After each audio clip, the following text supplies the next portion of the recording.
আল্লাহর নবী হযরত ইব্রাহিম আলাইহিস সালামের দুইজন স্ত্রী, এক নাম্বার আম্মাজান সারা আলাইহিস সালাম, দুই নাম্বার হযরতে হাজেরা আলাইহিস সালাম।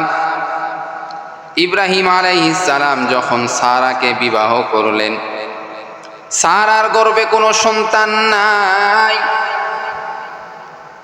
সারা আলাইহিস সালাম ইব্রাহিম আলাইহিস সালামকে বলতেছেন, ও প্রাণের স্বামী, যেহেতু আমার গর্ভে কোনো সন্তান নাই রে স্বামী, আপনার বংশের জন্য একজন সন্তান দরকার, এজন্য আপনি আরেকটি বিবাহ করেন, হতে পারে ওই বিবির গর্ভ থেকে একটি সন্তান চলে আসবে জমিনে। সারার পরামর্শ অনুযায়ী এইবার ইব্রাহিম আলাইহিস সালাম আরেকটা বিবাহ করলেন, যার নাম হলো হযরতে হাজেরা আলাইহিস সালাম। আল্লাহ পাক রব্বুল আলামিন হাজেরার গর্ভ থেকে একটি সন্তান দিলেন, যার নাম হলো হযরতে ইসমাঈল আলাইহিস সালাম। ইসমাঈল আলাইহিস সালামকে আল্লাহ তাআলা দুনিয়াতে পাঠিয়ে দিলেন রে ভাই। এখানেই তো ইব্রাহিম নবীর পরীক্ষা। ইব্রাহিম আলাইহিস সালামের যখন বয়স ৮০ বছর হয়ে গেল, ওই সময় একটি সন্তান পাইছে ইসমাঈল আলাইহিস সালামকে। আল্লাহ তাআলা এবার যখন ইসমাঈলকে জমিনের মধ্যে পাঠিয়ে দিল, পাঠানোর পরে এবার সারা আলাইহিস সালাম ইব্রাহিমকে বলতেছেন, ও প্রাণের স্বামী, আপনার সন্তান এবং বিবিকে অন্য আরেক জায়গায় রেখে আসেন, দূরে কোনো এক জায়গায় আপনি রেখে আসেন রে স্বামী, দূরে কোনো একটি জায়গায় আপনি রেখে আসেন ও প্রাণের স্বামী। ইব্রাহিম আলাইহিস সালাম সারাকে বলতেছেন, ও সারা, তোমার কথা শুনিয়ে আমি এই কাজটা করতে পারি না। আল্লাহর যখন হুকুম হবে, আল্লাহ যদি অর্ডার করে, তাহলে আমি সঙ্গে সঙ্গে আল্লাহর হুকুম মানার জন্য প্রস্তুত রয়েছি। আল্লাহ তাআলা এবার ইব্রাহিম নবীর কাছে ওহী পাঠিয়ে দিলেন, ও আমার খলিল, ও আমার বন্ধু, সারা আলাইহিস সালাম যেটা বলেছেন আপনি সে অনুযায়ী কাজ করেন, সেটা আমি আল্লাহ আপনাকে বলতেছি, আপনি এখান থেকে চলে যান। আপনার বিবি এবং সন্তানকে আপনি ভিন্ন আরেক জায়গায় রেখে আসেন, আপনি অন্য আরেক জায়গায় রেখে আসেন, যেটার নাম হলো ফারান মরুপ্রান্তর, যেটা বর্তমানে মক্কা শরীফ। ওই সময় ফারান মরুভূমি ছিল, কোনো বাড়িঘর ছিল না এই মক্কা নগরীতে, মানুষের কোনো বসতি ছিল না। পরবর্তীতে আস্তে আস্তে আল্লাহর কুদরতে সকলে ওখানে এসে বাণিজ্যিক কাফেলা শুরু হয়েছে, অর্থাৎ ওখানে মানুষজনের সমাগম শুরু হয়েছে আল্লাহর হুকুম মানার জন্য। আল্লাহর বন্ধু খলিল ইব্রাহিম আলাইহিস সালাম এইবার বিবি হাজেরা আলাইহিস সালামকে সঙ্গে নিলেন এবং ইসমাঈলকে সঙ্গে নিলেন। নেওয়ার পর সঙ্গে অল্প কিছু পরিমাণ পানি নিলেন এবং অল্প কিছু কয়েকটা মাত্র খেজুর নিলেন। নেওয়ার পরে এইবার ওই মরুভূমির দিকে রওনা হয়েছে, ফারান মরুভূমির দিকে রওনা, মরুপ্রান্তের দিকে রওনা। যেহেতু আল্লাহর হুকুম মানার মধ্যেই ফায়দা রয়েছে, আল্লাহর হুকুম মানার মধ্যেই ফায়দা রয়েছে। এরে নবীর আশিক উম্মতের দল, এইবার ইব্রাহিম আলাইহিস সালাম যখন শিশু ইসমাঈল এবং বিবি হাজেরা রাদিয়াল্লাহু তাআলা আনহাকে ওই জায়গায় রাখলেন, মরুভূমির মধ্যে, যেখানে কোনো মানুষ নাই, কেউ নাই, কোনো পানির ব্যবস্থাও নাই, কোনো পানির ব্যবস্থা নাই, কোনো বাড়ি ঘরের ব্যবস্থা নাই, কোনো খাবারের ব্যবস্থা নাই। এইবার বিবি হাজেরা রাদিয়াল্লাহু তাআলা আনহা ইব্রাহিমকে ডাক দিয়া বলেন, ও প্রাণের স্বামী, এখানে আমাকে এবং আমার সন্তানকে রাখিয়া আপনি চলে যাইতেছেন। এখানে তো কোনো পানির ব্যবস্থা নাই, যা একটু পানি নিয়ে আসছি, পানি তো অল্প কয়েকদিনের মধ্যেই শেষ হয়ে যাবে। যে খেজুর কয়েকটা নিয়ে আসছে, এই খেজুর তো অল্প দিনের মধ্যেই শেষ হয়ে যাবে রে স্বামী। আমার সন্তান যদি তৃষ্ণায় পড়ে যায়, আমার সন্তান ইসমাইল যদি তৃষ্ণায় পড়ে যায় রে স্বামী, আমি কেমনে তাকে পানি পান করায়া দিব? আর আপনি আমাকে একা একা রাখিয়া চলে যাইতেছেন। আমাকে আপনি কার কাছে রাখিয়া যাইতেছেন? ইব্রাহিম আলাইহিস সালাম বললেন, ও প্রাণের বিবি হাজেরা, এখানে আমি তোমাকে একা একা রেখে যাইতেছি এমন নয়, এখানে তোমাকে আমি আল্লাহর কাছে রেখে যাইতেছি। যেই আল্লাহ হুকুম আমাকে করেছেন, ওই আল্লাহই তোমার ব্যবস্থা করে দিবে। হাদের কুদরত দারি বড় কামাল, আনতা রব্বি আনতা হাসবি জুল জালাল, তুহি কাদের জালিলুল্লাহ জাহাদার, হর হালে তুহি মেরা নিগাহদার। এখানে আল্লাহ আমাকে হুকুম করেছেন, আল্লাহ তোমাদের ব্যবস্থা করবে, তোমাদের টেনশন করা লাগবে না, আল্লাহ তোমাদের জন্য যথেষ্ট, আল্লাহ তোমাদের জন্য যথেষ্ট, তোমাদের টেনশন করার দরকার নাই। এভাবে রাখিয়া ইব্রাহিম আলাইহিস সালাম এবার এই দুইজনকে রাখিয়া সিরিয়ার দিকে আবার রওনা হয়েছে। একবার সামনের দিকে তাকাই, আর একবার পিছনে বিবি সন্তানের দিকে তাকাই, বড় কষ্ট। তারপরে আল্লাহর দেওয়া পরীক্ষা, এই পরীক্ষায় তো ফেল করলে চলবে না, আল্লাহর পরীক্ষায় পাশ করতে হবে। এরে নবীরা আসে উম্মতের দল। ইব্রাহিম নবী দোয়া করে দিলেন আল্লাহর কাছে, হে আল্লাহ, তোমার হুকুমে আমি আমার বিবি সন্তানকে এখানে রেখে গেলাম রে আল্লাহ। ও আল্লাহ, তুমি আমার বিবি সন্তানকে নিজ কুদরতি হাতে হেফাজত করিও, এবং এই জায়গাটা তুমি মানুষ দ্বারা ভরপুর করে দিও, এবং এই জায়গাতে তুমি ফলমূলের ব্যবস্থা করে দিও, এই জায়গাতে তুমি যত প্রকার নিয়ামত আছে সব নিয়ামতের ব্যবস্থা তুমি করে দিও। এই দোয়া করে ইব্রাহিম আলাইহিস সালাম এবার বিবি এবং সন্তানকে রাখিয়া সিরিয়ার দিকে রওনা হয়েছে। কয়েকদিন যাওয়ার পরে এদিকে বিবি হাজেরা রাদিয়াল্লাহু তাআলা আনহার পানি শেষ হয়ে গেল, খেজুরও শেষ, খাবারও শেষ। সন্তান ইসমাইল আলাইহিস সালাম কান্না শুরু করেছেন, কারণ তার তো পানি তৃষ্ণা লেগেছে। ছোট মানুষ, কয়দিন আর পানি পিপাসায় থাকা যায়? ছোট মানুষ, কোলের বাচ্চা, কয়দিন আর কষ্ট করে থাকবে পানির পিপাসায়? হাউমাউ করে কান্না শুরু করেছে।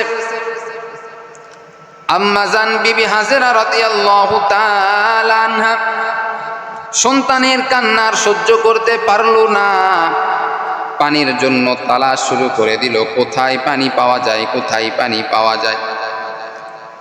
সামনের দিকে তাকায় দেখে একটা পাহাড়, সাফা পাহাড় দেখা যাইতেছে। ওখানে মনে হইতেছে পানি রয়েছে, পানি রয়েছে। পাথরের উপরে সূর্যের আলো পড়ার কারণে পানি বোঝা যাইতেছে, চিকচিক করতেছে। আম্মাজান হাজেরা রাদিয়াল্লাহু তাআলা আনহা এইবার সাফা পাহাড়ের দিকে দৌড় দিলেন, একটা গিয়া দেখে ওখানে কোনো পানি নাই। এরপরে আবার মারওয়া পাহাড়ের দিকে দৌড় দিলেন, দেখে মারওয়া পাহাড়েও একই অবস্থা, পাথরের উপরে সূর্যের আলো পড়ার কারণে পানি মনে হইতেছে, চিকচিক করার কারণে পানি মনে হইতেছে, আসলে কিন্তু পানি নাই। আবার সন্তানের কাছে চলে আসলো, সন্তানকে দেখিয়া মা কান্না শুরু করে দিয়েছে বিবি হাজেরা। আল্লাহ তাআলা বলেন, ও জিবরাইল যাও, আমার নেককার বান্দি হাজেরা পরীক্ষায় পাশ করেছে, পাশ করেছে। আমার ওই নেককার বান্দি হাজেরা পরীক্ষায় পাশ করেছে। ও জিব্রাইল যাও ওখানে তুমি পানির ব্যবস্থা করে দাও। জিব্রাইল এইবার চলে আসলেন। আসার পরে ইসমাইলের জায়গায় পা দিয়ে এমন ভাবে আঘাত করলেন জিব্রাইল, সঙ্গে সঙ্গে ওখানে পানির ব্যবস্থা হয়ে গেল, কূপের ব্যবস্থা হয়ে গেল। আল্লাহ পাক রব্বুল আলামিন এমন পানির ব্যবস্থা করে দিলেন, যেই পানিটা এত বেশি ওঠা শুরু করেছে, এত বেশি ওঠা শুরু করেছে, ওই সময় এত পানি বের হওয়া শুরু করেছে। এইবার ইসমাইলের মা বিবি হাজেরা রাদিয়াল্লাহু তাআলা আনহা ওই সময় পানির দিকে তাকাইয়া বলতেছেন, জম জম জম, থামো থামো। এই জায়গা থেকেই কূপটার নাম হয়েছে জমজম কূপ। এই জমজম কূপের তলা কোন জায়গায়? আল্লাহ রসুল মায়ার নবী রহমাতুল্লিল আলামিন বলেন, এই জমজম কূপের তলা হলো হাউজে কাউসারের সঙ্গে। সুবহানাল্লাহ। এই জমজম কূপের তলা হলো হাউজে কাউসারের সঙ্গে। আর আল্লাহ পাক রব্বুল আলামিন জিব্রাইলকে বললেন, ও জিব্রাইল, আম্মাজান হাজেরাকে তুমি বলে দাও এই পানিটা সে পান করবে এবং তার সন্তানকে পান করাইবে। এই পানির দ্বারা শুধু তৃষ্ণা নিবারণ হবে এমন নয়, বরং ক্ষুধাটাও নিবারণ হয়ে যাবে। শুধু যে তৃষ্ণা নিবারণ হবে এমন নয়, বরং ক্ষুধাটাও নিবারণ হয়ে যাবে। আম্মাজান হাজেরাকে বলো এই পানির তৃষ্ণা, এই পানিটা পান করার কারণে সকল শরীরের মধ্যে যাগুলি রোগ থাকবে সব ভালো হয়ে যাবে। এই পানিটা আল্লাহ পাক রব্বুল আলামিন নিজ কুদরতি ভাবে ওখানে ব্যবস্থা করে দিয়েছেন।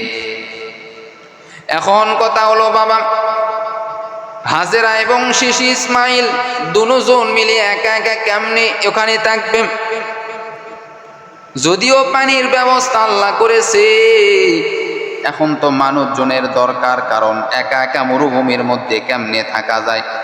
কিছুদিন পরে একটি বড় কাফেলার লোকেরা ওই পাশ দিয়া যাইতেছে, তাদের পানির বড় অভাব।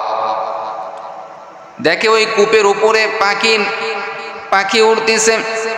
জমজম কূপের উপরে পাখি ওরা দেখার পর কাফেলার লোকেরা এইবার আম্মাজান হাজেরা রাদিয়াল্লাহু তাআলা আনহার কাছে গিয়া বললেন, ওগো আল্লাহর বান্দি, আমাদের পানির অনেক অভাব, যদি একটু পানি দাও এই কূপ থেকে, তাহলে আমাদের অনেক উপকার হইতো। হাজেরা বলে, আমি তোমাদেরকে পানি দিব, শর্ত আছে। এই পানির বিনিময়ে আমাকে কিছু টাকা দিতে হবে। আমাকে যদি কিছু টাকা দাও তাহলে আমি তোমাদেরকে এই পানি দিয়ে দিব, কোনো সমস্যা নাই। এইবার তারা বলতেছে, আমরা এই পানি নিব, শুধু তাই নয়, আমরা এখানে বসবাসের একটি জায়গা তৈরি করতে চাই, অর্থাৎ আমরা সকলে মিলিয়ে এখানে বসবাস করব। কারণ আপনি এবং আপনার সন্তান একা একা কেমনে এই মরুভূমির মধ্যে থাকবেন? সঙ্গে যদি আমরা থাকি তাহলেই তো আপনার কোনো ভয় নাই, কোনো টেনশন নাই। হাজেরা বলতেছে, তাহলে তো অনেক ভালো কথা, তোমরা থেকে যাও। তারা ওখানে এইবার বাড়িঘর করা শুরু করে দিল। পরবর্তীতে ওই জায়গাটা এত উন্নতি আল্লাহ তাআলা করে দিলেন। ওই জায়গার মধ্যে আল্লাহ পাক রব্বুল আলামিন এত মানুষজনের ব্যবস্থা করে দিলেন এবং ফলমূলের ব্যবস্থা করে দিলেন। ওই জায়গাতে আল্লাহ পাক রব্বুল আলামিন এত সুন্দর ব্যবস্থা করে দিলেন, যেখানে বর্তমানে কাবা ঘর নির্মাণ করা হয়েছে। এদিকে আল্লাহ পাক রব্বুল আলামিন ইব্রাহিমের পরীক্ষা শেষ করলেন না, বরং ইব্রাহিম নবীকে আরো বড় পরীক্ষায় ফালালেন আল্লাহ তাআলা। যখন শিশু ইসমাইলের বয়স 8 বছর হয়ে গেল, আল্লাহ বললেন, ও ইব্রাহিম, যাও তুমি তোমার বিবি এবং সন্তানের কাছে চলে যাও। ওই জায়গায় যাওয়ার পরে এবার আল্লাহ প্রথম দিন স্বপ্ন দেখাইলেন, ও ইব্রাহিম, তোমার প্রিয় বস্তুটা তুমি কুরবানি করো। পরের দিন সকালে উঠিয়া ইব্রাহিম আলাইহিস সালাম তার যত সম্পদ আছে সব আল্লাহর রাস্তায় কুরবানি করে দিলেন। আল্লাহ বলে, না না ইব্রাহিম, তোমার কুরবানি কবুল হয় নাই, তোমার প্রিয় বস্তুটা তুমি কুরবানি করো। আবার আল্লাহ স্বপ্ন দেখাইলেন, ও ইব্রাহিম, তুমি তোমার প্রিয় বস্তুটাকে কুরবানি করো। পরের দিন সকালে উঠিয়া ইব্রাহিম আলাইহিস সালাম এইবার 100টি উট আল্লাহর রাস্তায় কুরবানি করে দিল। তারপরেও আল্লাহ বলে, ইব্রাহিম, তোমার কুরবানি কবুল হয় নাই, তোমার যেটা প্রিয় বস্তু সেটা তুমি কুরবানি করো। ইব্রাহিম আলাইহিস সালাম এইবার চিন্তায় পড়ে গেল, আমার প্রিয় বস্তুটা কি? আমার প্রিয় বস্তুটা হলো আমার কলিজার টুকরা সন্তান ইসমাইল আলাইহিস সালাম। সুবহানাল্লাহ। এবার আর বোঝার বাকি নাই, ইসমাইল আলাইহিস সালামকে আল্লাহ কুরবানি করার কথা বলতেছেন। ইসমাইলকে গিয়া ইব্রাহিম আলাইহিস সালাম এইবার জানাইলেন, বাবা, আমি এমন এমন স্বপ্ন দেখলাম, তোমার কি মত, তুমি বলো। ইসমাইল আলাইহিস সালাম বললেন, বাবা, আর আপনি দেরি করবেন না, দেরি করবেন না। আল্লাহ যদি হুকুম করে থাকে, আল্লাহ যদি এতে খুশি হয়ে যায়, আমি ইসমাইলও খুশি হয়ে গেলাম। বাবা চলেন, আপনি কোথায় আমাকে নিয়ে যাবেন কুরবানি করার জন্য? চলেন। মিনাই ইব্রাহিম আলাইহিস সালাম ইসমাইলকে নিয়ে গেলেন, মিনাই নিয়ে গেলেন। মিনায় যাওয়ার পরে এইবার এদিকে শয়তান 3বার ইসমাইলকে ধোঁকা দিয়েছে। 3বার ইসমাইল আলাইহিস সালাম পাথর নিয়েছে হাতে, নেওয়ার পর সন্তানকে আঘাত করে, শয়তানকে আঘাত করেছে। শয়তান যখন ইসমাইলকে যখন এইভাবে ধোঁকা দেওয়ার চেষ্টা করেছে, কোনোভাবেই ধোঁকা দিয়া সফল কাম হতে পারে নাই।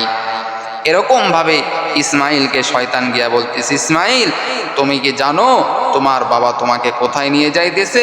কুরবানি করার জন্য যাইতেছে, অর্থাৎ জবাই করার জন্য যাইতেছে, তুমি তোমার বাবার সাথে যাইও না। ইসমাইল আলাইহিস সালাম বলতেছে, আল্লাহর হুকুম মানা এটা আমার জন্য বড় সৌভাগ্যের বিষয়। শয়তান, তুই আমার কাছ থেকে দূর হয়ে যা। শয়তানকে পাথর নিক্ষেপ করেছে, শয়তান ওই জায়গা থেকে পালিয়ে চলে গেছে। ইসমাইলকে নিয়ে গেলেন। যাওয়ার পরে এবার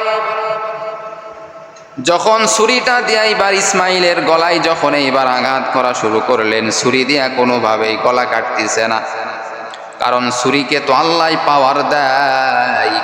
এই ছুরিটার কাজ আল্লাহ চালাই। আল্লাহ যদি ছুরিকে অর্ডার করে, ছুরিরে কোনোভাবেই ইসমাইলের গলা যেন না কাটে।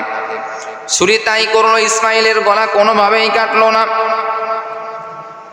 যখন ইব্রাহিম আলাইহিস সালাম বারবার যখন ছুরি দিয়া যখন ইসমাইলের গলায় আঘাত করতেছেন, কোনোভাবেই কাটতেছে না।